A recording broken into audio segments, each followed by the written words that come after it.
tardes, bienvenidos a este espacio de Tardes de Café. El día de hoy me encuentro muy contenta de recibir a Verónica Rodríguez Jiménez, quien nos va a platicar un poco acerca de su investigación que realizó.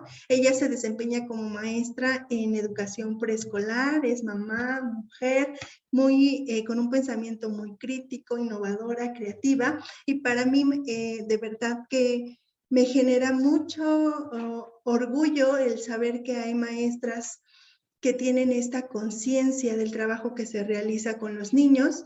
Ella realizó una investigación de la cual nos va a estar platicando más adelante. Vamos a hablar de pensamiento histórico, de interdisciplinariedad, de emociones, de filosofía incluso.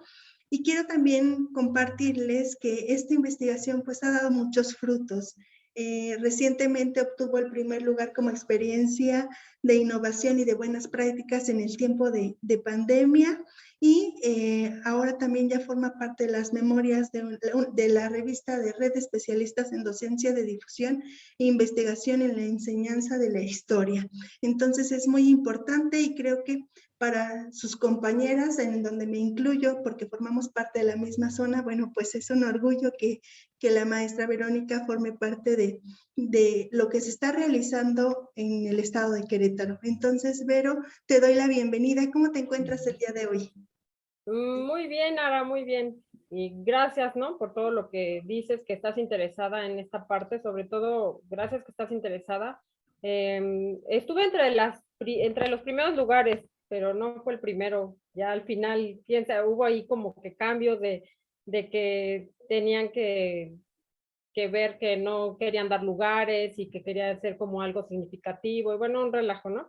Que no entendimos muy bien, pero fue un reconocimiento que a mí lo más valioso fue esto, ¿no? El reconocimiento de la experiencia docente, porque el pensamiento histórico está olvidado, ¿no? Y también, ¿no? Con la REDIE, también fue como algo, como una reivindicación de algo que se nos ha negado en el aula, que es el pensamiento histórico, en el aula y pues también en todos lados, ¿no? O sea, realmente no sabemos pensar históricamente y algo que te puedo decir es que cuando tú llegas a un lugar y le dices, pues hay que ayudar a los niños a desarrollar el pensamiento histórico, nadie sabe lo que es el pensamiento histórico, ¿no? Es sorprendente que nadie sabe. Saben de pensamiento matemático, de lenguaje de comunicación, de todas estas áreas y conocimientos que tenemos nosotros en las escuelas, pero también los papás los conocen, en todos lados, ¿no? Pero pensamiento histórico está completamente olvidado, ¿no? Entonces, al tener este reconocimiento más que nada para mí es como para la sociedad en general, ¿no? Es como a los niños con la comunidad en la que trabajo, es brindarles pues esta reivindicación, ¿no? Del pensamiento histórico que se tiene que rescatar.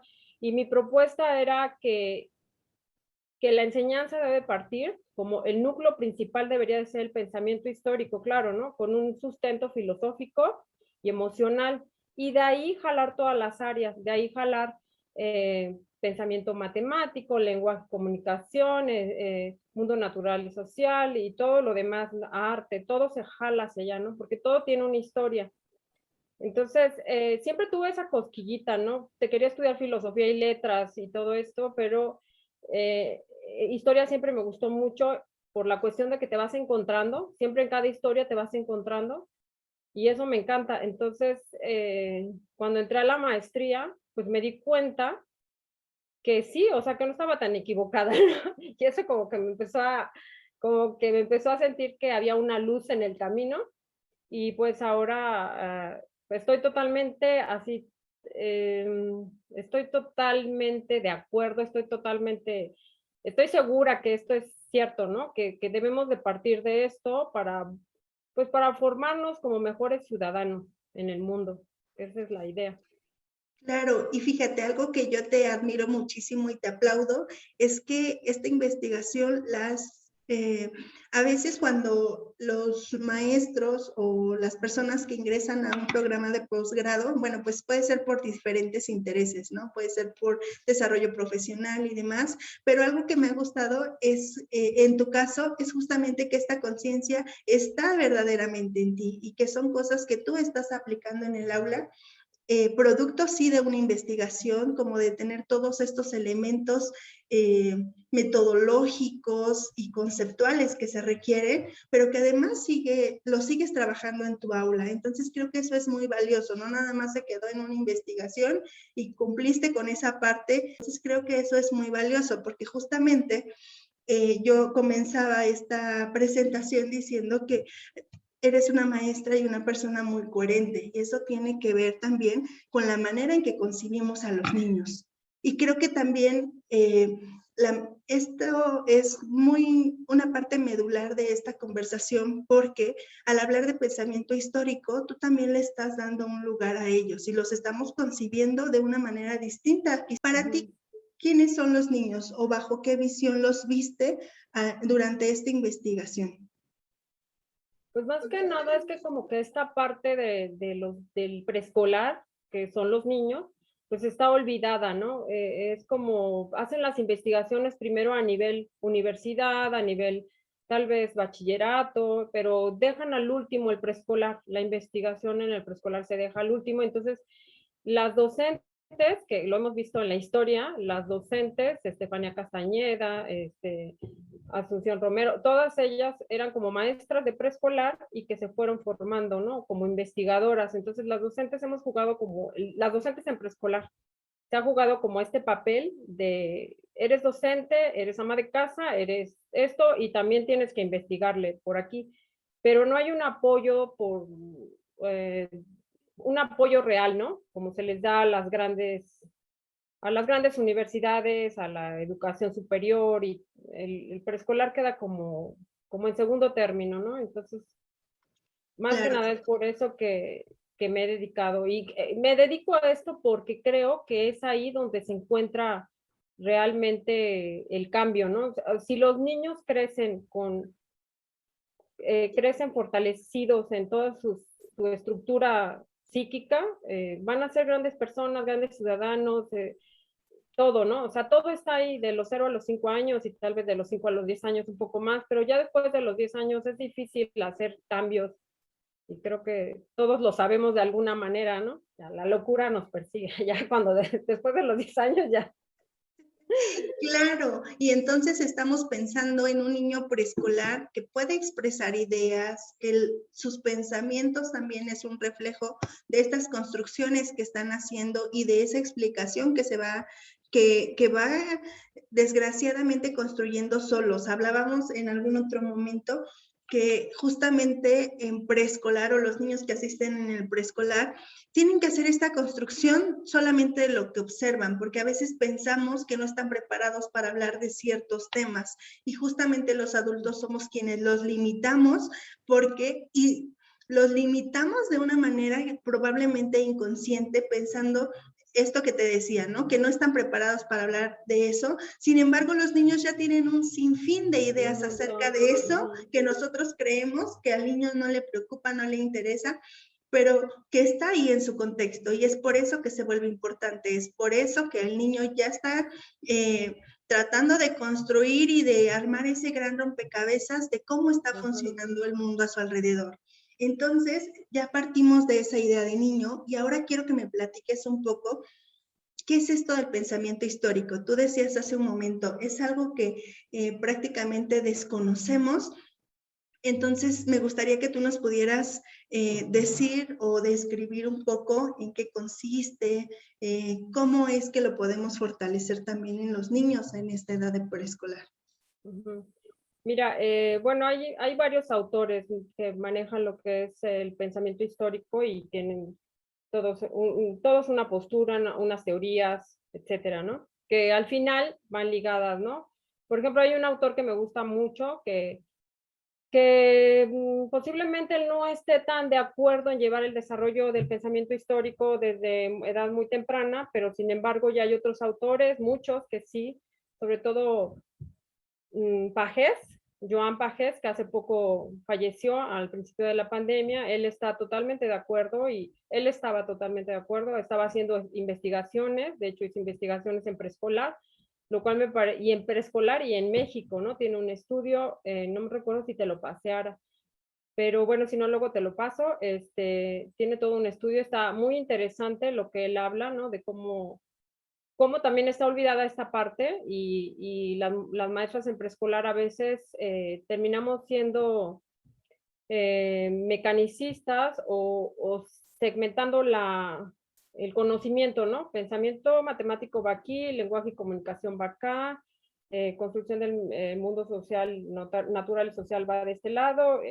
o sea, todo está como separado, ¿no? Entonces, estas partes no permiten consolidar lo que es pues la conciencia histórica, ¿no? Pero bueno, en lo que está Sebastián Pla, el que te mencionaba, él dice que el pensamiento histórico es la acción de significar el pasado a través de estrategias como causalidad, objetividad, y una forma de problematizar, ¿no? Problematizar el pasado, problematizar su propia historia.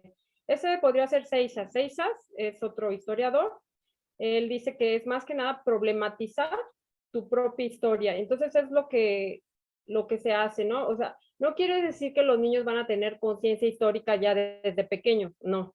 Quiere decir que tú los vas a preparar a desarrollar este pensamiento histórico, los vas a acompañar, ¿no?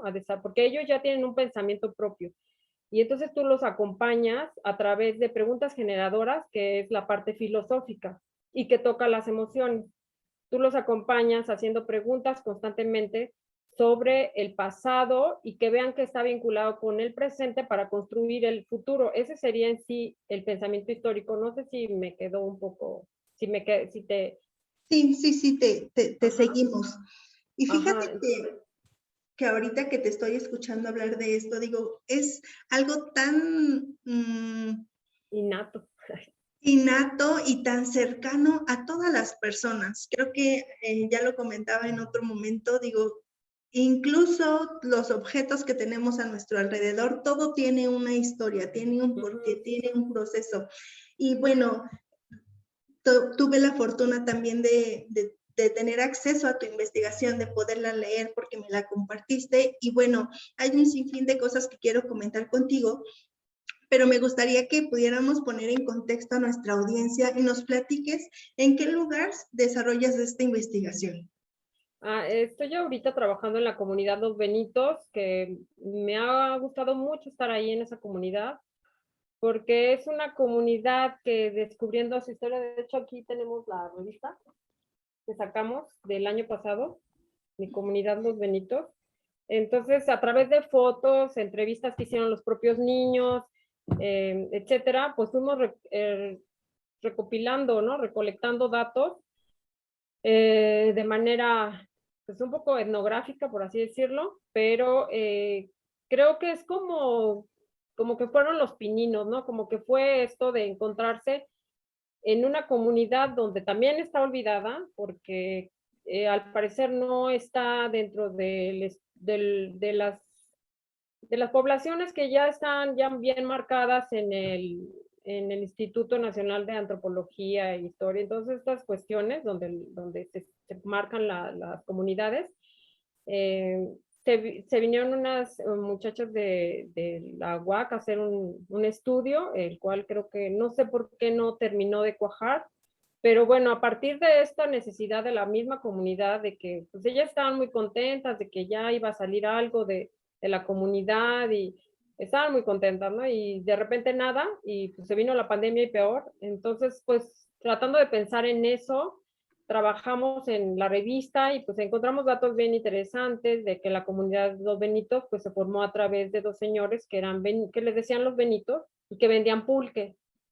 Entonces la gente venía de otros lugares a comprar pulque y decían vamos a ir con los Benitos y entonces se le quedó a la comunidad los Benitos. Es una historia muy bonita, ¿no?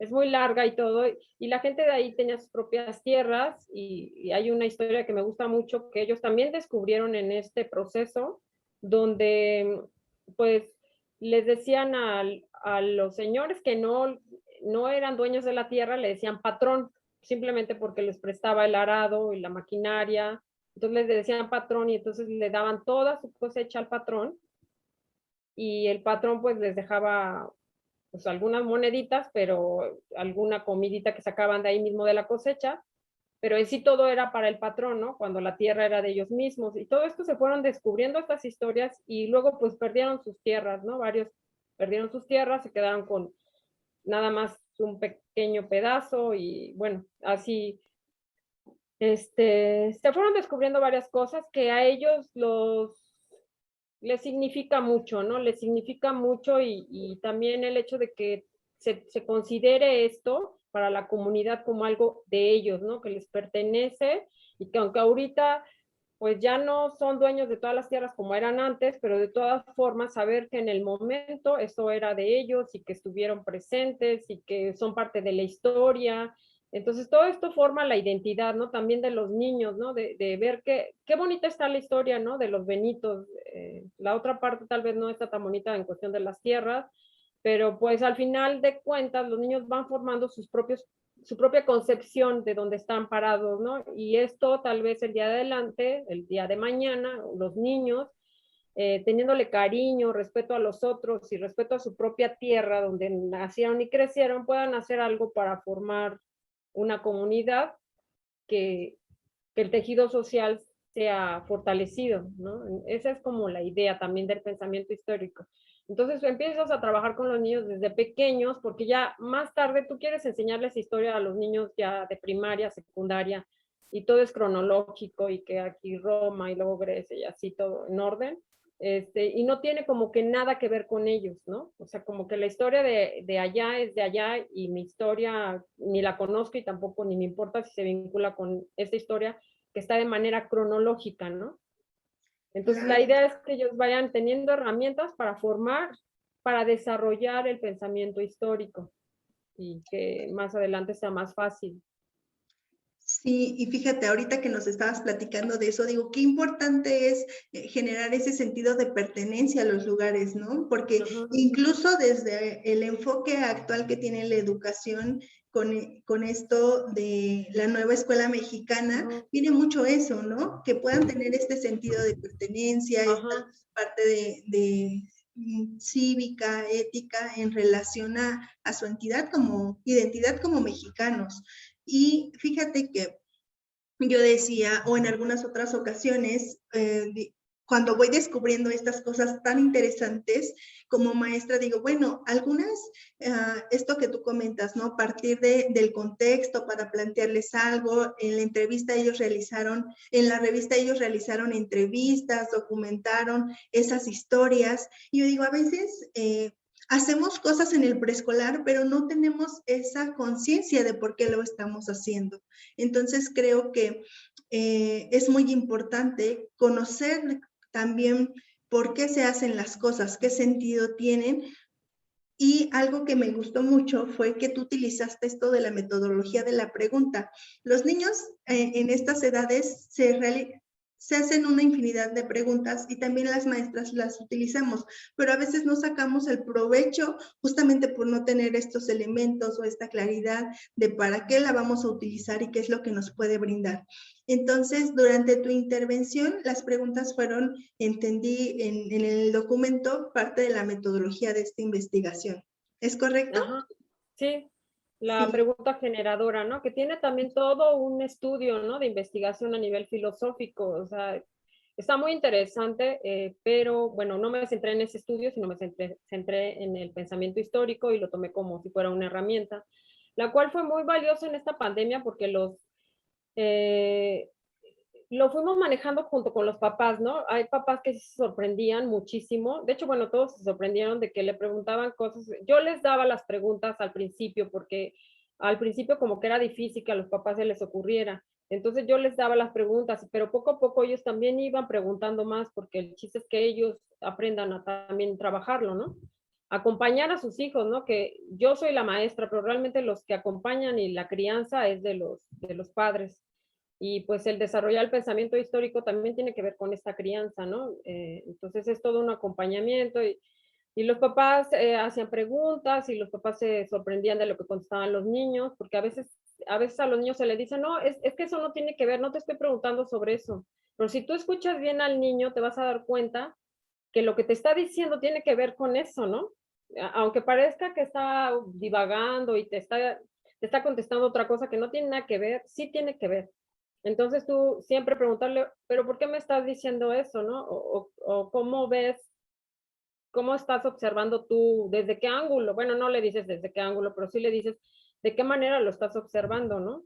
Entonces los niños te van contestando cosas que te sorprendes, ¿no? Y te sorprendes cada vez más, desde segundo, primero, de jardín de niños, te empiezas a sorprender de todo lo que dicen. Me decía hace poco una prima, no recuerdo qué palabra, aburrida. Ah, decía la niña que estaba aburrida. Decía aburrida, es que está chiquita, tiene, te por tu calor, ¿qué edad tendría? 2 años y medio y decía aburrida, ya, ¿no? Que quería hacer otras cosas, aburrida. Entonces, ella pensaba que el concepto de aburrida, ella todavía no entendía lo que era aburrida, ¿no? Y los niños no es que en sí que sepan el concepto como tal y que te lo vayan a dar la definición de la Real Academia Española, ¿no? Pero sí tienen una concepción ya de lo que es la palabra aburrida, ya empiezan a formar ellos sus propios conceptos. Y ahora sí, ahí la teoría de Piaget, con todas sus etapas, pues te va sorprendiendo de que pues sí cuadran, ¿no? Sí van cuadrando, ¿no? Tal vez varían por algunos meses, pero cuadran perfecto, ¿no? Por eso Piaget fue quien fue, ¿no? Has dado cosas muy importantes para la reflexión y justamente hablando de la pregunta, hablando de esto que los niños pueden reflejar a través de sus palabras, creo que ahí es donde podemos encontrar esta vinculación con la filosofía. Nosotros sabemos bien que, por ejemplo, esto de la educación o en los tiempos remotos, cuando se inicia con estos pensamientos, con esta búsqueda del conocimiento, pues parte de esos filósofos griegos, Aristóteles y demás. Entonces, tú en tu documento o como parte de esta indagación que realizas, hablas un poquito acerca de la historia que ha tenido la educación. Y sé que es muy amplia, pero también pero también es muy interesante, e incluso a veces para las educadoras desconocemos parte de lo que ha sido nuestra historia finalmente, que ha sido el reflejo de muchas luchas, de muchas maneras de concebir a la educación, a los niños, de maneras distintas, incluso sobre todo la educación preescolar, pues tiene muchas connotaciones que tienen que ver con el género, ¿no? De la mayoría de las maestras. Por alguna razón, o más bien a través de su historia, podemos saber por qué hay tan pocos educadores, por ejemplo, que están en los jardines de niños, ¿no? Entonces, tú haces todo un recuento y me gustaría que nos pudieras platicar un poquito de cómo se fue conformando y cómo es que hoy en día ya tenemos jardines de niños. Te repito, sé que es muy amplio, pero algunas cosas que a ti te resultaron interesantes o que valdría la pena sembrar esta semillita de curiosidad en quienes nos puedan estar escuchando o viendo y que puedan indagar un poco acerca de esto. Entonces, ¿tú qué nos podrías compartir? Pues bueno, es súper larga la historia, ¿no? Súper larga. Creo que ahí me tardé como bastante, ¿no? Haciendo también la investigación y todo, bastante en esta parte. Todo está vinculado de manera, pues digamos, manera política, ¿no? Una cuestión política. Todo, la educación en México tiene un vínculo muy fuerte con la cuestión política, ¿no? Cada sexenio cambia, pero no cambia, ¿no? Por así decirlo, ¿no? Este, mm, entonces, todo empieza, pues, precisamente como te decía, con la colonización, ¿no? Que te comenté hace rato antes de empezar a grabar, con la colonización.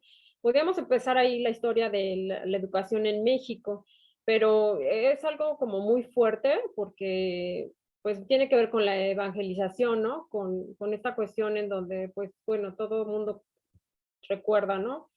Bueno, no porque lo hayamos vivido, pero sí recuerda como si lo hubiésemos vivido, ¿no? Esa cuestión de la evangelización, pues tuvo una repercusión muy fuerte porque todo era a través de esto, ¿no? O sea, de hacer que los indígenas pues se olvidaran de su propia historia, ¿no? Y parece que ese fue el principio y fue el fin, ¿no? Como te decía, el fin porque seguimos igual, ¿no? A mí me sorprende ver todavía las aulas que tal vez no han cambiado mucho desde que empezó la educación en México. Y tampoco no nada más las aulas, ¿no? Sino también la forma de enseñar y todas estas, pues, estas prácticas. Lo padre de esto es que ya existe mucha información, existe mucha ciencia educativa, ciencia histórica, y entonces eso como que nos podría rescatar a todos los docentes para poder hacer un trabajo, digamos que diferente, ¿no? Me encantó una vez que fui a ver a Pajés a una conferencia que dio y él decía, bueno, sí, la educación está controlada por el Estado, definitivamente, pero hay ciertas cosas en donde nosotros podemos actuar, aunque no tenga que ver exactamente con lo que nos diga el Estado, ¿no? Sino actuar por el bien, ¿no? Por el bien de esta comunidad estudiantil que tenemos, ¿no? Tal vez salirnos un poquito del programa, por así decirlo, que no es el programa como tal, sino del programa como tal que te lo, a veces, por ejemplo, el programa te lo dan muy, como muy digerido, y entonces tú lo sigues y lo sigues y lo sigues al pie de la letra, pero pues salirse un poco y ver qué hay más allá, ¿no? De esto. Entonces, Paquete era lo que más o menos mencionaba a grosso modo, y entonces tú hacías como unas trampillas ahí para, por ejemplo, ahorita, ¿no? A una trampilla, ¿no? Desarrollar el pensamiento histórico en el aula con los niños de preescolar, pero no dejó fuera todo el programa, ¿no? No dejó fuera el pensamiento matemático y ahora te explico cómo se va vinculando. Y bueno, toda esta historia que empezó con la educación lancasteriana al principio y que al principio se enfocaba más que nada no en los niños pequeños, sino en los niños a partir de los 6 años, 7 más o menos. Y debido a que las madres tuvieron que ir a trabajar, se incorporaron yo con la cuestión industrial y todo ya a trabajar, entonces fue que apareció esta necesidad, ¿no? Del cuidado a los pequeños y el cuidado a los pequeños, pues fue a través de las mismas madres, ¿no? Entonces se fueron incorporando los primeros jardines de niños con Estefanía Castañeda y eh, todas ellas empezaron a hacer también investigaciones, a trabajar, eran muy disciplinadas, era súper disciplinadas estas mujeres, me sorprende, ¿no? La historia de las maestras en educación preescolar, me sorprende mucho y también me sorprendí muchísimas otras cosas, ¿no? Decían que tenían, ya más adelante, cuando ya se pusieron los primeros jardines de niños en la Ciudad de México y que se empezó a formar la escuela normal ya para señoritas de jardines de niños, que creo que tú estudiaste en ella, ¿verdad? ¿Verdad? En la primera en una de las primeras. Me sorprendió mucho la historia porque decían que pues no podían entrar todas las personas que quisieran, ¿no? Tenían que ser en primera mujeres, ¿no? Y que tenían que tener buena apariencia, que tenían que tener, este, o sea, tenían que tener un fin de cosas, ¿no? Para poder entrar, ¿no? A mí me sorprendió mucho esta cuestión de la buena apariencia, ¿no? Y Claro. entonces es como muy elitista, se volvió como elitista la cuestión de las maestras de preescolar. Y eso me sorprendió muchísimo, ¿no? Y entonces creo que hasta la fecha se siguen arrastrando estas cosas, ¿no? Que quedaron en la historia, pero pues entonces a mí me quedó claro por qué esta estructura de la maestra de preescolar es así, pues viene siendo parte de la historia, ¿no? Cómo se viene formando. Pero desde un principio, cuando la colonización cuando la evangelización, pues también tomaron a los niños, o sea, muy en el fondo se sabe que el preescolar es muy importante, ¿no? Que los niños son muy importantes, porque es donde se siembra todo. Entonces, sabían que se sembraba todo ahí que a los primeros que empezaron a educar rápidamente fueron a los niños para evangelizarlos, ¿no? Y lo lograron porque en uno de los libros que leí de investigación histórica de antropología, pues ahí venía cómo era que los educaban y las cosas que llegaban a hacer ya los niños después de que estuvieron desde pequeños hasta, porque muchos quedaron sin padres pues en este tipo de guerra, que fue una guerra también pues como dicen algunos, no dicen algunos, ya se sabe a ciencia cierta que sí, los virus y todo esto que trajeron de la viruela y todo esto, pues fue para acabar con gran parte de la población, ¿no? Que sí se logró, ¿no? Si vemos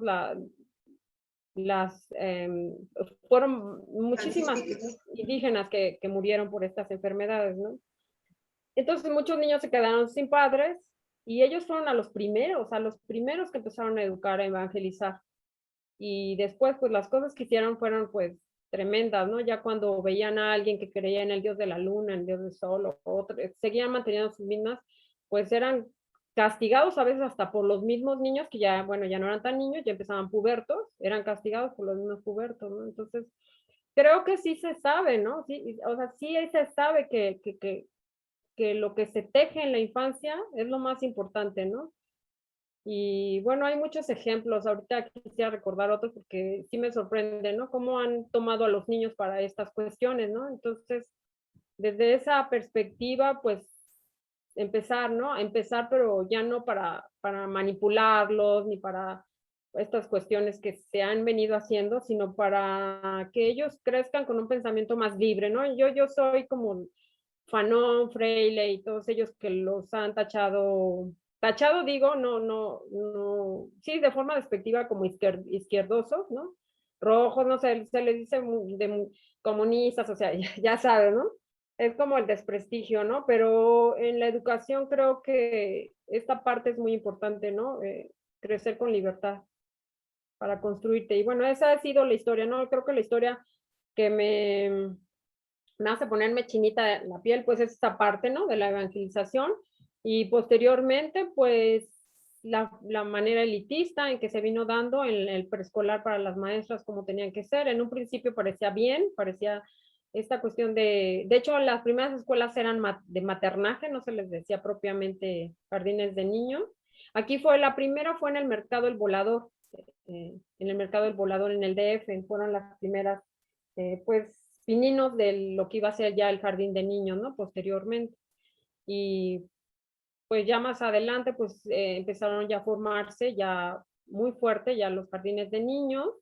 Empezaron al principio no estaban eh, dentro de la estructura política, por así decirlo, porque estaba primaria, secundaria, pero no estaba lo que era el jardín de niños. Y pues ya más adelante ya se vincularon perfectamente, pero pues ya la estructura ya viene siendo a lo que es hoy, ¿no? Más o Claro, menos así, a gracias. grosso modo. Sí, y verdaderamente es un resumen del resumen del resumen, porque la historia tiene un sinfín de detalles, un sinfín de connotaciones, de sentidos, y hablábamos, por ejemplo, que esto es una lucha que aún persiste, o sea, que todavía estamos buscando ese reconocimiento y no propiamente hacia las maestras, sino a la educación preescolar. Sabemos que hoy en día, desgraciadamente, no todos los niños tienen acceso a la educación preescolar, que oficialmente serían 3 años, o sea, un primero, segundo y un tercero. Si bien nos va en algunos contextos, bueno, cursan segundos, terceros, pero hay otros en que incluso no pasan por el jardín aún, ya teniendo todo este conocimiento que justamente en los primeros años es donde más se estimula y se fortalece pues el desarrollo cognitivo, emocional, del lenguaje en los niños. Y algo que me parece también importante es que la historia también, y estos datos también los tenemos acceso a ellos o tenemos contacto incluso en los nombres de los jardines, ¿no? A veces, por ejemplo, el jardín en el que yo trabajo se llama Gabriela Mistral y todo el mundo puede decir o lo puede ubicar o lo puede nombrar, pero ¿qué tanto, yo me pregunto, ¿no? ¿Qué tanto nos cuestionamos o reflexionamos de todo eso que nos rodea? En algún momento yo les decía a los niños, bueno, vamos a investigar quién fue Gabriela Mistral, y entonces ya, bueno, fue poeta y fue maestra, pero ¿cómo es que aún teniendo en contacto con estos datos históricos, a veces si no buscamos la manera de conocerlos, pues pueden pasar desapercibidos, y justamente puede pasar lo que tú nos comentabas en un inicio en esta comunidad, ¿no? Que se va perdiendo tanto y vamos perdiendo nuestra identidad y vamos perdiendo estas causas que va generando la historia, e incluso podemos ser nosotros quienes hagamos que en lugar de ir reconociéndonos, pues vayamos como privando a otros de ese conocimiento que nos pueden generar las experiencias que han vivido pues las personas que que han formado comunidades, en este caso los Benitos, ¿no? Y algo que también formó parte de esta investigación fue otra propuesta. Ya nos mostraste esta revista de Comunidad de los Benitos, pero también salió otro material que fueron los sonidos de la pandemia. ¿Nos quieres platicar? ¿Nos quieres platicar? Sí, pues con los sonidos de la pandemia fue más que nada porque, pues en un principio los papás están como, ahorita con eso de apurando bebés, porque hay Claudia de la Ravera se llama, ella es también investigadora, bueno, ella es investigadora, y entonces ella habla sobre esta forma de apurar ahora a los bebés, ¿no? De que quieren que sepan todo, no sé, es como si quisieran que estos niños piensan los papás que si aprenden mucho, mucho, mucho, mucho van a poder vivir, ¿no? Y va eso al revés, ¿no? O sea, los niños cuando los saturas de tanto dejan de vivir, ¿no? Entonces esto de apurar bebés, pues creo que no, ¿no? Entonces era una cuestión entre decirles que el pensamiento histórico, cómo desarrollarlo, acompañarlos, y los padres de familia decían que eso no sirve en un principio, ¿no? Que no, que ellos quieren que sus hijos aprendan números, letras y aprendan a leer y bajo qué circunstancias no importa, pero que aprendan a leer, ¿no? Entonces, era como extraño, ¿no? Era como que ellos, es chistoso, ¿no? Ahorita hay un autor, Gramsci habla de la hegemonía y todo esto, entonces pareciera ser como que uno mismo empieza a castigarse, ¿no? O sea, uno mismo estas cosas que empezaron, lo que te decía en la evangelización, de que tienes que aprender y aprender rápido porque iban a ser pues la mano de obra barata, por así decirlo, para la corona y luego para los dueños de las industrias y así, ¿no? Era como que ahora uno mismo lo hace, ¿no? Entonces es algo así como que también está vinculado este pasado con este presente y esa estructura en que están pensando, ¿no? O sea, quiero que aprenda mi hijo y todo, pero no hay o sea, no hay como una concepción, un conocimiento de saber por qué, ¿no? ¿Por qué? Y entonces frente a estas circunstancias, empezamos por así decirlo, con el abecedario, porque también es como, los papás quieren esto y no me puedo alejar tampoco de los deseos de los padres, ¿no?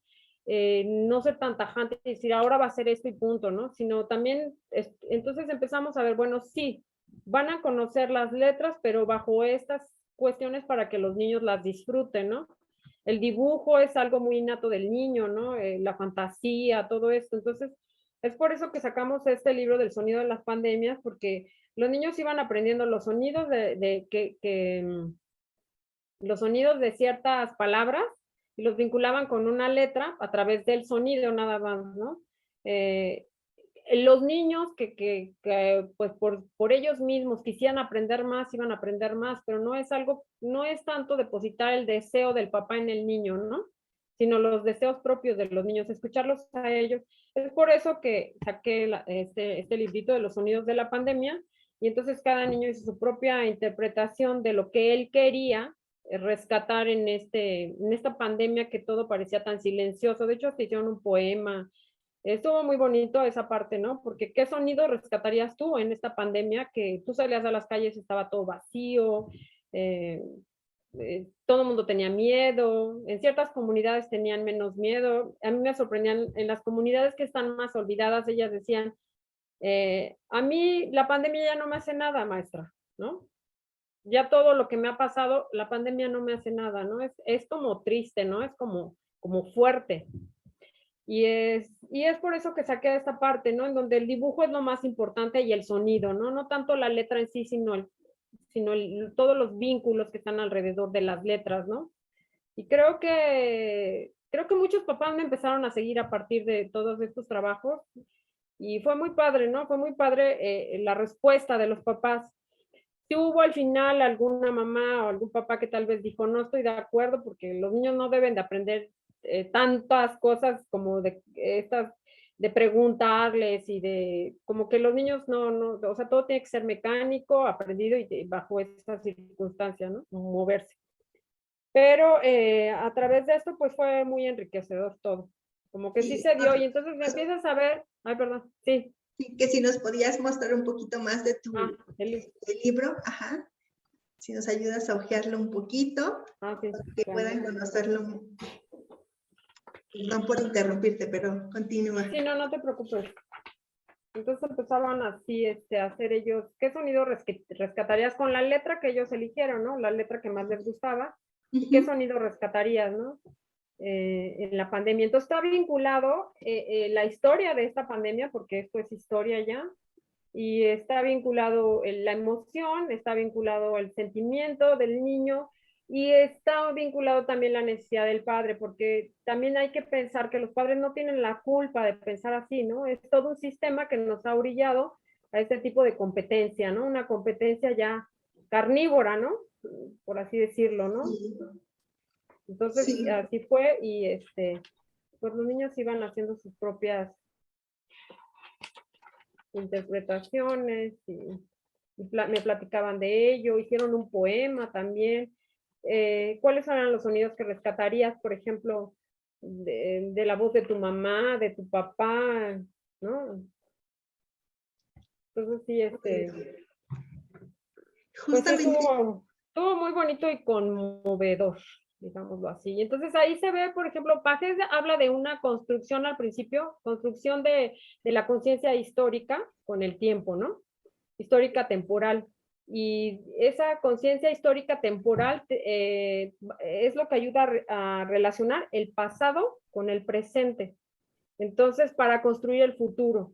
Entonces, a partir de esto, tú estás poniendo atención como a esta forma de pensar la historia, ¿no? De que hay un pasado, hay un presente y hay una construcción del futuro, ¿no? ¿Qué rescatarías, ¿no? ¿Qué es con qué te quedarías? Que es como una historia fantástica, ¿no? Entonces, es que pienso tantas cosas al mismo tiempo que trato de aterrizarlas, pero voy a tratar de aterrizar. Luego, Pages mismo dice la forma de representación.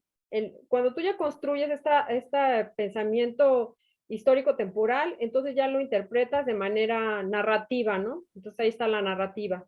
Y luego viene la imaginación y la creatividad. En la imaginación y la creatividad ya está como el contexto de todo lo que está pasando alrededor tuyo.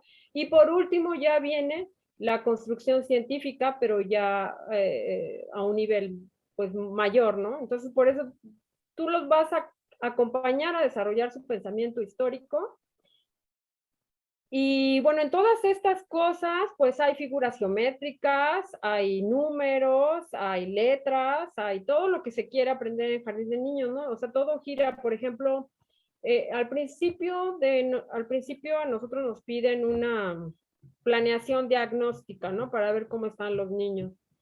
Creo que lo más importante no sería la planeación diagnóstica, ¿no? Sino el vínculo que tú vas a establecer con los niños y con los padres. Entonces, el primer vínculo es como decir, miren, papás, hay esto, existe esto, ¿qué les parece, no? Entonces tú vas trabajando con ellos, cuáles son sus necesidades, qué es lo que está pasando en la población, cuál es la problemática de la comunidad más fuerte, ¿no? Pues, por ejemplo, muchos me dijeron que era ahorita la drogadicción y pues la falta de desempleo, el COVID. Entonces, vas entrando con ellos y vas entrando, tienes un primer acercamiento con los niños, los conoces y también les dices a los papás que tienen que, pues, comprometerse a una crianza responsable, ¿no? Donde no nada más es el niño que depositas en la escuela y que la maestra va a hacer que lea y que escriba y ya, ¿no? Lo demás se olvida, ¿no? Sino que los papás tienen que jugar este papel importante en donde les hacen preguntas de lo que vivieron ayer, hoy, qué pasó ayer, qué va a pasar mañana, qué hiciste ayer, qué comiste, qué te gustó, qué no te gustó, o sea, todas estas cuestiones, ¿no? Entonces se hace como actividades de inicio de ciclo escolar, donde te vinculas emocionalmente con los padres y con los niños, y los padres se hacen, firman, por así decirlo, una carta de compromiso por crianza, ¿no? Entonces yo digo que eso es lo más, antes de la planeación diagnóstica debería de ser este acercamiento fuerte, ¿no? Y es fuerte, lo digo es fuerte porque empiezas tú con estas cosas y todos te dicen casi así como que maestra, o sea, no, ¿no? O a a veces piensan que de cuál se fumó casi, ¿no? Pero, pero poco a poco, esta misma cuestión que es fuerte, hace lazos fuertes también, ¿no? Con los niños, con los padres, y de no olvidarte, ¿no? De tu grupo anterior, ¿no? De tenerlo en un grupo de WhatsApp ahorita, porque pues son lo que es la tecnología, lo que yo a veces estoy peleada con la tecnología, pero ya ves, ya me estoy alivianando un poco con ella. Pero pues no dejarte de vincular con ese grupo que fue tuyo en el pasado, ¿no? Y, y seguirlos viendo, seguir platicando con ellos, seguir manteniendo estos vínculos fuertes que pareciera que también los vínculos quieren que se olviden, ¿no? Porque cambias de un grado al siguiente y ya, adiós, ya terminé con ustedes, bye, ¿no? Para siempre. No, no, no, no, no. Seguir manteniendo estos vínculos que tienen que ver con el pasado y con el presente, ¿no?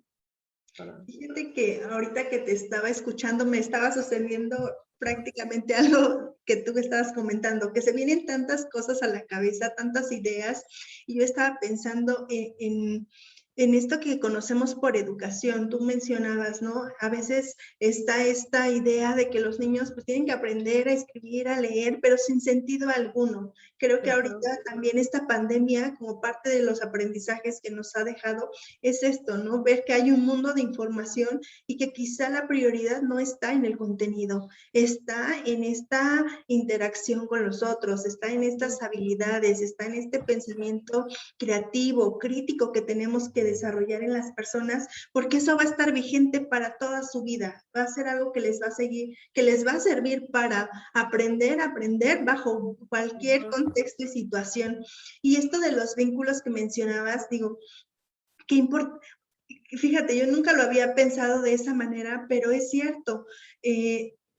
Digo, pasamos con los niños muchas cosas y formamos parte de momentos en su vida, pues, muy significativos, ¿no? Como estos primeros acercamientos, las cosas que ellos te pueden compartir, ahorita con la pandemia, pues su experiencia, que definitivamente son cosas que seguramente van a recordar y que van a empezar a formar parte de ese individuo, ¿no? De ese sujeto, de ese niño.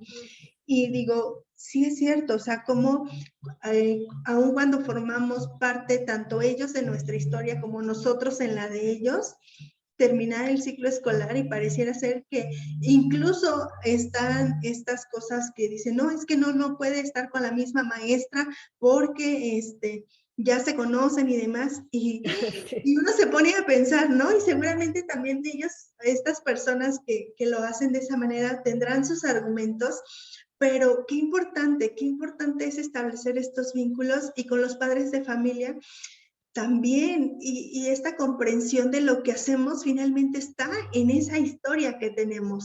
Nosotros, yo por ejemplo, en algún momento pensaba, ¿no? Y decía, bueno, ¿por qué soy maestra? ¿O por qué elegí esto? Y está vinculado también con nuestra historia, está vinculado en las cosas que nos enseñaron, los valores, e incluso lo que hacemos, yo me acuerdo que cuando yo estudiaba preescolar, mi mamá me compartía y me decía, es que para mí era súper difícil a veces comprender lo que me estaba pidiendo la maestra o a veces cosas que nosotros creemos que son súper fáciles de hacer. Quizá la otra persona el no tener contacto con eso o el conocimiento tan cercano que nosotros suponemos en ocasiones que ellos tienen, hace que algo que para nosotros que creemos que es sencillo, ellos lo sufran demasiado. Y eso también pasa con los niños. Creo que algo que rescato también es esta parte del sentido que deben de tener las cosas. Definitivamente sí hay contenidos que tenemos que abordar, sí tenemos un plan de estudio, pero también va esa interpretación, porque entonces de nada nos serviría ser personas con un pensamiento propio, con una historia, si solamente vamos a ejecutar un programa. Creo que ahí, incluso el programa de preescolar en México es flexible porque no tiene una estructura quizá por ciclo escolar. Tú puedes ir abordando los diferentes aprendizajes esperados y fortalecerlos a través de su paso de los niños por este nivel, pero también esta otra parte, Ahorita el plan de estudios está conformado por estos campos de formación que creo que todo el mundo ya podemos ubicar, que es pensamiento matemático, lenguaje y comunicación, exploración y comprensión del mundo natural y social, estas áreas que es artes, educación socioemocional, educación física, pero hay una parte de este medallón, porque incluso así es la estructura que viene en nuestro programa, que es la parte de autonomía curricular. Y pareciera ser que para nadie existe ese apartado de autonomía curricular, y es ahí donde encontramos estos conocimientos relevantes, donde encontramos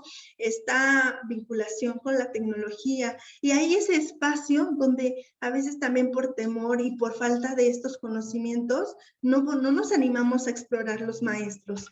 Yo te compartía que estaba realizando una investigación que tiene que ver con las nociones económicas para la explicación del mundo social, ¿no? Y por nociones económicas entendemos esto del dinero, de los intercambios que hay, y ahí podemos ver también esta parte de la historia. Entonces, me ha resultado muy interesante el poder conocerte y el poder también descubrir todo un mundo que hay a través del pensamiento histórico, y que es algo que tendríamos que ya empezar a poner sobre la mesa. Creo que tenemos muchas cosas por que aprender, muchas cosas que ofrecer a los niños, y como resultado de todo esto, pues no tenemos que limitarnos también a reaprender, porque creo que nos pasa lo mismo que les sucede a los padres de familia, ¿no? Que ya tienen una historia y una noción de lo que fue la escuela que ellos cursaron, y a veces queremos repetirla con los niños sin darnos cuenta que el mundo ha cambiado, que las necesidades de ellos son otras, y que por esa razón ahí está como el argumento sólido de por qué lo estamos haciendo de una manera distinta. Verónica, no sé si tú quieras agregar algo más. La verdad es que yo he disfrutado mucho escucharte, el poder reflexionar un sinfín de cosas, y creo que más allá de poder llevarme mucho conocimiento, me llevo muchas preguntas, y creo que eso es bueno, porque el cuestionar todo lo que hacemos, el cuestionar el por qué le damos prioridad a una cosa y no a otra, puede abrirnos posibilidades y caminos para acompañar a los otros. Pero Vero, ¿tú nos quieres compartir algo más? Pues sí, nada más que no hay que tener miedo a esta parte, ¿no? Que el desarrollo del pensamiento histórico, o el pensamiento histórico no tiene que ver nada más con una sola área, ¿no? Que tú puedes jalar campos y áreas de todos lados para ese lugar, ¿no? Y entonces construirlo a partir de ahí, porque es parte de la identidad del ser humano. Si tú no tienes historia, puedes hasta psicotizarte, ¿no? Ya hay un psiquiatra que se llama Bernard Goltz, que él habla sobre eso, ¿no? La historia es la narrativa de uno mismo. Y si no la tienes, pues, ¿qué pasa, no? Creamos una sociedad psicótica, y creo que eso es importante, que rescatemos esta parte antes de que, pues, estamos en peligro de extinción, ¿no? Los seres humanos, ¿no? Con esta cuestión de que nos estamos acabando unos a otros. Si no hacemos un cambio radical en la forma de enseñar, que desde mi punto donde estoy yo parada, pues entonces todo va a seguir igual, ¿no? No tiene caso aprender números y letras, o no tiene caso ser un científico si ese científico le da igual si se acaba el mundo o no se acaba el mundo, ¿no? Si le da igual que el otro exista o que no exista, ¿no? O sea, no tiene caso, ¿no? El chiste es que podamos existir también a través de los demás, ¿no? O sea, que yo vea al otro como si fuera yo mismo, ¿no? Y que la historia del otro también tiene que ver con mi propia historia. Y todos estamos vinculados, y no tiene que ver con que uno es muy buena gente, ni nada de esas cosas, ¿no? Ni de cuál te fumaste, no, es algo real que nos han quitado, pues tal vez porque es conveniente, ¿no? Para un sector, ¿no? Pero yo creo que es importante ya hacerlo, porque podríamos vivir mejor, ¿no? Todavía creo que hay tiempo. Vero, para aquellas personas que pues nos haya llamado la atención esto del pensamiento histórico y que más allá de preocuparnos, quisiéramos ocuparnos un poco a generarlo, sabemos tú que toda esta construcción que tú tienes y esta claridad pues ha sido producto también de la investigación, de esta investigación vinculada también a un contexto, a una situación, problema que te dio toda esta estructura, pero para aquellos que probablemente nos podamos iniciar en esta parte del pensamiento histórico, tú, por ejemplo, a las colegas, maestras de educación preescolar, ¿tú qué les recomendarías? Porque siempre estamos en contacto con eventos históricos, ¿no? Y a veces decimos, bueno, el Día de Muertos, ahorita lo de el descubrimiento de América y bueno, el Día del Niño, sin fin, tomamos muchas de las fechas conmemorativas o cívicas, pero ¿de qué manera hacerlo con un sentido para los niños y que pueda abonar a generar este pensamiento, a desarrollar este pensamiento histórico? Ajá, mira, todavía para mí es complicado, ¿no? Tengo mucho que estudiar y mucho que investigar porque ha sido una tarea, pero bien difícil, ¿no? Así como que a veces te topas con tu propia historia en este proceso y es como desgarrador también, ¿no? Pero como decía Bernal Golds, ¿no? Me gusta mucho el título de una investigación que él tiene que dice, el bebé y el niño y la violencia de acceso al lenguaje, ¿no? O sea, no quiere decir que, cuando al principio yo no entendía bien el título, ¿no? Pero conforme lo fui leyendo, me di cuenta que lo que habla es que hay cierta violencia de acceso, o sea, que el lenguaje cuando entra es como algo que sientes así, ¿no? Pero que te reivindica, te posiciona, te construye y que eso es importante, ¿no? Entonces, algo que me gusta mucho también es algo que leí también y que me encantó, que dice, la memoria histórica es la reivindicación de la relación del pasado con el presente para construir el futuro. Entonces, quedarnos con esto, no es la reivindicación de la relación del pasado con el presente para construir el futuro, ¿no? Ese es lo importante. La conciencia histórica reclama las relaciones entre pasado y presente siempre, ¿no? para construir el futuro. Entonces, esto es muy importante porque desde ahí partimos para hacer, desde ahí he estado como queriendo partir para hacer una planeación siempre, ¿no? Para hacer un proyecto, ¿no? El proyecto pues es tratar de desarrollar el pensamiento histórico y ver las necesidades, a través de esto, ver las necesidades de la comunidad e ir construyendo como mini proyectos y al final un proyecto grande, pero todavía estoy como en proceso de hacerlo, ¿no? Hay un maestro que ahorita espero que me pueda apoyar en esto, ya él es investigador, y entonces espero que me pueda apoyar porque sí es como complicado, pero ahorita lo que yo podría aterrizar, por ejemplo, ahorita que viene lo del descubrimiento, bueno, la llegada de Colón a América, para no decir descubrimiento de América, pero sí la llegada de Colón a América, eh, pues partir de ahí con preguntas generadoras, ¿no?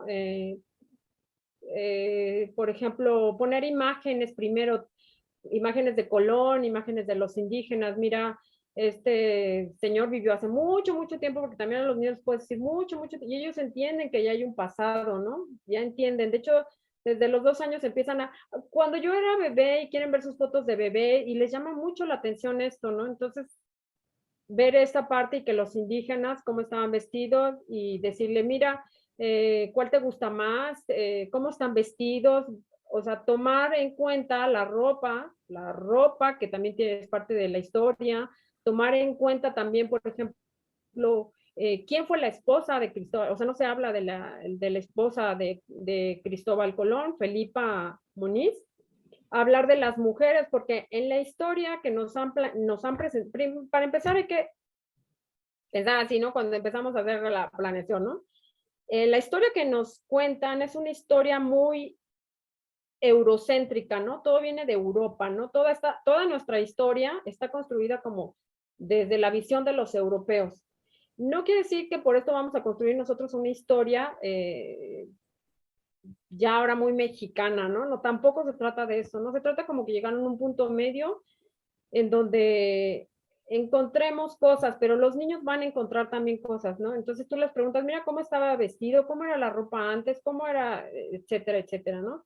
y también los indígenas. ¿Y cuál prefieres? ¿Cuál te gustaría hacer a ti? Entonces tú te vas dando cuenta de todas estas cosas que los niños te van diciendo, ¿no? ¿Y por qué? ¿Por qué te gustaría hacer así? O tú piensas que y así vas haciendo preguntas con todo lo que estás presentando y luego ya empiezas la historia, empiezas el cuento, de hecho tú vas construyendo como mini cuentos, ¿no?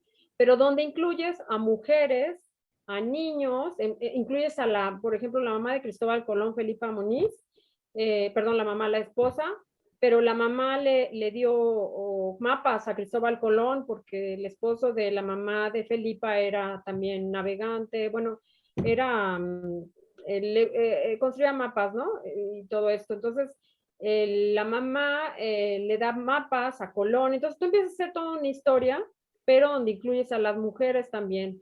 Tienes que hacer una investigación, o sea, con cada planeación haces una investigación y tratarte de no salir mucho porque, pues tú sabes que hay mucha información que puedes encontrar que está muy eurocéntrica y hay otra información que está muy nada más ligada como al hombre y al hombre que descubrió, wow, América, ¿no? Wow, Cristóbal Colón y wow, ¿no? El hombre, ¿no? El hombre así, ¿no? Tampoco es así, ¿no? Entonces, hay que como que ponerlo en el justo medio, pero para eso tienes que hacer investigación, ver quién era la mamá en ese momento, quién era la esposa. Lo padre de esto es que pues hay mucha investigación científica ya en internet, entonces encuentras muchísimo material, ¿no? Pero sí tienes que leer muchísimo y entonces armas un mini cuento para niños, ¿no? Tú como, bueno, nosotros como maestra de preescolar, pues ya sabríamos, no le vamos a decir la parte desgarradora en donde, pues, mataron a muchos indígenas y así, ¿no? O sea, no vas a contar esa historia, ¿no?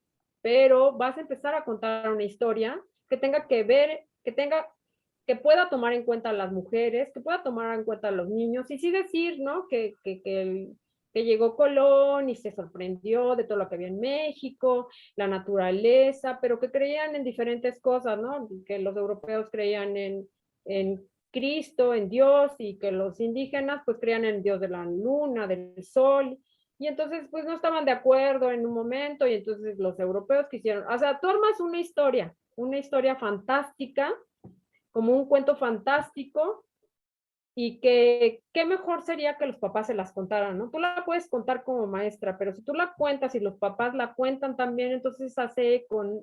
Y yo digo, tú puedes presentar este tipo de historias a los niños y lo que te contaba del Día del Niño, por ejemplo, ¿no?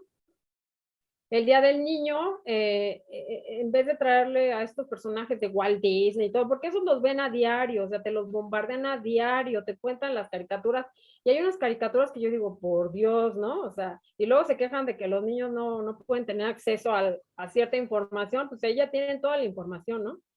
Entonces, en vez de presentarle eso, que ya lo ven a diario, ¿por qué no le presentas la otra parte, no? O sea, contarle la historia de por qué se hizo la fecha del Día del Niño realmente. Cuando los niños se quedan sin padres en la Primera Guerra Mundial por la guerra, ¿no? Tú le puedes preguntar a un niño qué es una guerra y entonces él te va a platicar bajo su propia concepción, no, pues es una pelea, ya los niños te empiezan a decir cosas así. Y entonces bajo estas peleas, pues los niños se quedan sin papás, pero viene la parte bonita, ¿no? Como la parte salvadora del lobo feroz cuando se come a Caperucita Roja o se la quiere comer pero no se la come y al final Caperucita Roja sale, sale libre. O sea, todas estas historias son por algo, ¿no? O sea, estas historias del lobo feroz, de devorar y todo eso para los niños son importantes, donde el lobo te devora, pero al final tú sales libre, ¿no? O sea, no te devora, ¿no? Al final, ¿cómo? Pero tú sales. Entonces eso es importante, entonces hacer esa misma clase de historias, pero con las historias reales, donde los niños sí se quedaron sin padres porque pues la guerra, las peleas y todo, pero en Rusia muchos papás los adoptaron y tuvieron unos papás que los quisieron mucho, muy amorosos y todo, y cuando llegaron todos los niños llegaron cantando la canción de Yo te daré. Entonces se cree que el compositor ruso, Shostakovich, espero pronunciarlo bien, hizo esta melodía, ¿no? Del vals número 2, creo que era, de tan, tan, tan, tan, tan, tan, tan, tan, tan. Entonces, pero es una investigación, o sea, con cada cosa que pasa el niño, si es día de la independencia y va a haber muchas banderas y todo, pues considerar a las mujeres que estuvieron en la independencia, entonces hacer las heroínas de la independencia, ¿no? Porque tienen la heroína, La Mujer Maravilla y Peppa Pig y bueno, todas ellas. Bueno, pues ahora las heroínas, entonces vas haciendo cuentos fantásticos con cada una de las historias que tienen que ver con el tiempo vivido del niño, porque Piaget hablaba del tiempo, creo que fue uno de los, si no es que es el único, pero de los investigadores que trató de hacer un estudio sobre el tiempo en la estructura, en el pensamiento del niño, ¿no? Entonces, el pensamiento, ellos se encuentran en un tiempo vivido, ¿no? Quiere decir que todavía no está en tiempo vivido porque todo lo que les va a generar interés a ellos, pues tiene que ver con sus propias vivencias. Entonces, a partir de ahí, pues tú armas historias. Es mucho trabajo, es a veces muy cansado, es a veces decir, híjole, no me vaya a equivocar en un dato, pero bueno, las historias a veces se equivocan en miles de datos, no vaya a meter un dato que es erróneo, etcétera. Entonces tienes que hacerlo, pero es muy rico, o sea, es muy rico. Vas aprendiendo tú y te vas construyendo tú. O sea, lo padre de esto es que te vas construyendo tú. Y bueno, también, déjame, rápido te digo, la historia, también tiene que ver con la historia de los propios niños, ¿no? O sea, esta es la parte en donde ellos están viviendo como un acontecimiento que está pasando en el país y que ven banderas y que es el Día de la Independencia. Entonces, tú entras con una historia fantástica que vas construyendo, pero donde tomas en cuenta a los niños, a las mujeres, a los discapacitados, porque parece que ellos no existieron en la historia, ¿no? Entonces tú los tomas y armas una historia así fantástica, ¿no? Y bueno, pero en cuanto a su propia historia, esa tiene que estar día a día, ¿no? Entonces hay actividades diarias en donde tiene que estar día a día. De hecho, yo a los papás les hice un tríptico, bueno, no se alcanza a ver muy bien, en donde viene más o menos resumido la importancia de saber quiénes somos, ¿no? Y entonces tienen que tener su calendario, que eso pues sí lo hacemos casi todas las docentes, las nociones del tiempo que tienen que ver con el pensamiento matemático, pero también este libro de su vida, ¿no? Por ejemplo, donde tengan sus fotos y todo, que también muchos de nosotros sé que lo hacemos, pero también, por ejemplo, un álbum de fotos de la mamá cuando era niña y ya fue creciendo y que se casaron y todo, y estas historias también contarse, los papás, ¿no? Esta es parte de la crianza, ¿no? El papá contarle la historia de él a su hijo y la mamá la de ella, ¿no? Y todo esto es bien importante, ¿no?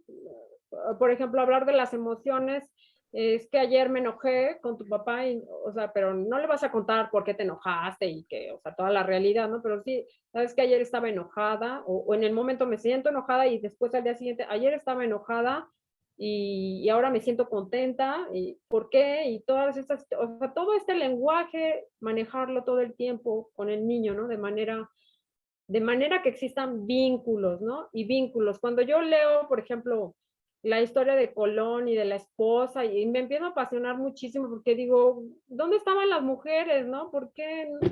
¿Qué pasó, no? Entonces todo eso. Bueno, me podría seguir, es que Sí. parezco, estoy así. Fíjate que justamente eso es lo que me gusta, la pasión que hay detrás de esto que investigamos y también estaba pensando, digo, definitivamente tener acceso a esta información, a este tiempo para poder investigar es un privilegio que quizá no todas las personas pueden tener, pero quienes sí lo tenemos y justamente a partir de escuchar algo que anda por ahí, que tú sabes que existe y que tú sabes que puedes llegar a trabajar, creo que eso también nos genera un compromiso. Creo que cuando tenemos o empezamos a tener conciencia de algunas cosas, parte de lo que nos toca a nosotros es no, o sea, no hacer caso omiso y entonces hacer como que no me enteré que existe algo del pensamiento histórico y que entonces creo que cuando tenemos acceso a la información, cuando tenemos acceso a estas cosas que son tan valiosas y que podemos compartir, como parte de este privilegio, de este acceso a la oportunidad de seguir investigando, de formarnos, nos compromete también a compartirlo con otros y si ya tienes el conocimiento, pues a aplicarlo, a tratar de buscar una manera para llevarlo a la realidad. Pero de verdad que me quedé con muchas ganas de platicar de muchas otras cosas, porque sé que en tu parte de tu proyecto también hiciste una actividad, por ejemplo, de la historia de la escritura. Y bueno, son muchas, muchas otras cosas que me gustaría platicar contigo. Ojalá en otro momento podamos retomar esta conversación. Y bueno, pues ahorita sí ya llegó el momento de despedirnos, de agradecerte mucho tu tiempo y esto tan interesante que nos compartes. Muchas, muchas gracias, Vero. No, gracias a ti, Ara, pues, por leer mi, mi investigación. Que bueno, Y todavía me falta mucho, pero ahí voy, ahí voy. A veces me desespero, pero espero mantenerme en pie. sí, yo también lo espero por ti, por los niños y por todos estos cambios que se pueden generar. Ya vimos que esto que a veces creemos que puede ser insignificante, que no puede tener algún significado para esta comunidad y esta falta de documentar que ellos existen, que forman parte del estado de Querétaro, creo que esta revista pues puede ser ese inicio y creo que así comienzan grandes, grandes cambios y grandes historias también. Muchas, muchas gracias, Vero. Y bueno, pues por hoy damos por terminada esta tarde de café. Gracias, Sara.